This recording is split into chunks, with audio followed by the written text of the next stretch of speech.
Hello, Hidden Gems. Forgive the later lunch live on day one of the Alec Baldwin versus New Mexico trial, also known as the Rush shooting trial, as the media is calling it. It's day one, it's lunchtime, we're concluding lunch. I typically will go live right when lunch begins, but I was so hungry and I just had to grab something but I have been talking to people and to locals and media about their thoughts. So the first, just so you know where I was, the first part of this morning, I was in the press room. That's why I was in the live chat. And then a media spot opened up for me, and I was told to go ahead and go on in up to a particular seat. And that's where I am, and I'm actually sitting right behind Valeria and behind Alec Baldwin, and I can actually see what Alec Baldwin is seeing on his screen. I mean, he's seeing what we're all seeing. It's just showing on his own personal screen, and he's paying close attention. And then over on, so this is Alec. So I'm on the right side of the courtroom, Alec, and then the first bench of public is Valeria and Stephen Baldwin, and then behind, I'm the row right behind her. And so I'm on the public side, but I have the media badge because that was a seat that was opened up, and I'm part of the media. And then on this side, over here on this side of the courtroom, is the jury. It is 16, and this is interesting. It's actually made up of 10 women, 6 men, 10 women on the jury that they seated yesterday, and it is quite diverse. I will say. I think the thing I was most wanting to see in the courtroom once I arrived inside the courtroom is the jury, and the jury was diverse. I watched the jury a lot during. They look like they are really paying attention. It looks like they care. This is a fast-paced day today. We had opening statements before the first bathroom break, and then we've had the first witness already concluded. It is going very fast, but it also makes sense. This is going to be a very fast trial. They said that they expect this trial to be finished by next weekend, and not the deliberations, but closing arguments conclusion by the 19th. So, gosh, a lot of thoughts. I thought what was really interesting about the defense's opening arguments, I will say, is how they just kept drilling home that Alec Baldwin is an actor. Alec Baldwin is an actor. Well, why does that matter? Because just 2 days ago, the day before jury selection, they won. I mean, Alec Baldwin's defense is getting a lot of successes. Like him or hate him, they're doing a great job so far, because in this pretrial motion, they were able to argue that the prosecution cannot discuss Alec Baldwin being a producer on this film. And that is a huge win for the defense and for Alec Baldwin's team, because Alec Baldwin being a producer is part of the indictment. It's a major part of the charges. So by them stating over and over again, Alec Baldwin is an actor. Alec Baldwin was an actor on the set. It's true, he was. But they're also, I think, diminishing the fact that he was also a producer, which put him in a power of authority a bit over the film crew and this chaotic set, or it's been said, alleged chaotic set where many people left and were upset, whether about housing or payment or gun safety. So I thought that was a really interesting thing to drill home.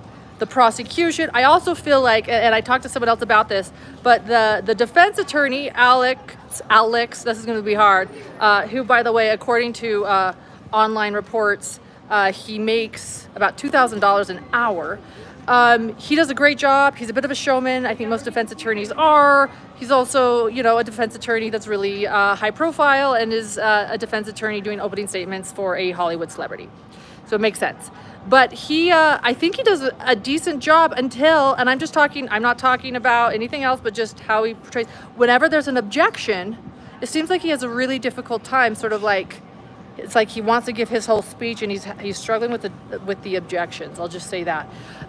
Then the prosecution came up, and I thought they did an excellent opening argument. I actually felt like both of the opening arguments were quite well done. I'm listening to both sides. You could consider me someone that they need to sway. I'm looking at this like the jurors would look at this. I see a lot of, gosh, what do I say? What do I say? I'm trying to decide. Actually, I know what I want to say, but I'm trying to decide how to say it.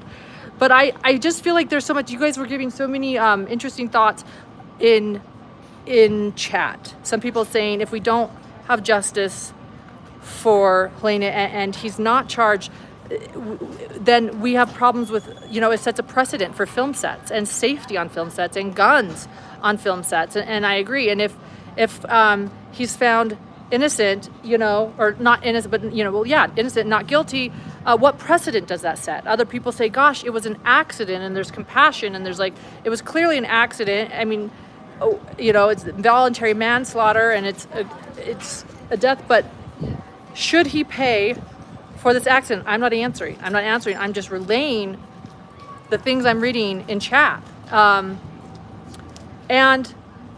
what the prosecution argued was that he played a part in this. There was a major contradiction. This is important. So the defense argues that he was asked to bring it out, slowly, pull the gun out slowly and do this. And then in the film, it shows the opposite is what he was doing. It was fast. And so there are already some contradictions going on with what this scene was really about. It was heartbreaking footage. I'll say very, very heartbreaking footage to see Helena conscious. And you see Joel Souza, the director who was also shot, walking out with a bandaged shoulder. You see this real sort of heart-wrenching real-life moment, and it's really hard for me to watch. I was in the courtroom watching this and noticing that Alec Baldwin is watching this. I can't imagine what it's like watching this moment. It's really interesting being in this courtroom. I have to run. I'm getting nervous because it starts back up at 1, and I've got to head back up there, and my laptop is up there and everything.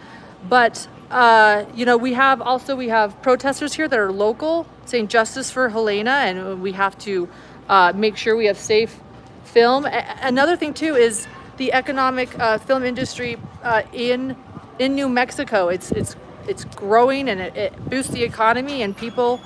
I think locals are also concerned about keeping that going and keeping it safe and keeping it healthy, especially because a lot of Westerns are filmed in New Mexico. I will be going back into the courtroom today. I'll be on the second row. I'll be bringing you guys the very latest. I'm trying to think. There are a couple other things I wanted to share that I was noting.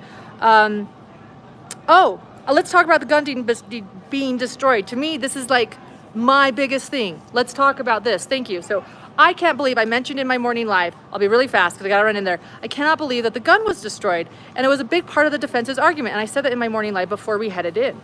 Well, the defense brought that up in their opening statement because it's a big part of the defense's report, that the FBI took a hammer or a sledgehammer and destroyed the gun that Alec Baldwin used. And there's no further testing we can do, or really we can't show it in court or anything. But I want to say that the prosecution explained that what the FBI was doing was testing. And I think what the prosecution is saying is that allegedly this gun, according to people, if the trigger was not pulled, right? Like Alec Baldwin says he didn't pull the trigger. If it wasn't pulled, what would make this gun go off? Could you smash it with a sledgehammer and have it go off? What could you do? Could you drop it? There was someone that implied that you could drop the gun and it would go off. The FBI is testing this gun to make sure it is manufactured properly and that it wouldn't go off without the trigger being pulled. I'm sure there is a reason why this, and it's interesting to me that the FBI found that the gun functioned as manufactured, and I don't believe we have any report where the gun went off without the trigger being pulled. So, but I'm sure we'll hear more about that. Taking off, guys. Let me just show you really quickly though. Here's the media. Here's where the media is staged. And then here, I'll just show you, we have some locals from Albuquerque. Can we see your signs? I didn't see you yelling. No, I just saw your signs. And you're from Albuquerque, you're locals. From Albuquerque. And you want justice for Helena. Absolutely. And we're also promoting safety on set. Safety on a set. Thank you. Thank you. Thank you. Thank you. Thank you. We'll see ya. All right, guys. I'm headed back in. See ya. Bye-bye.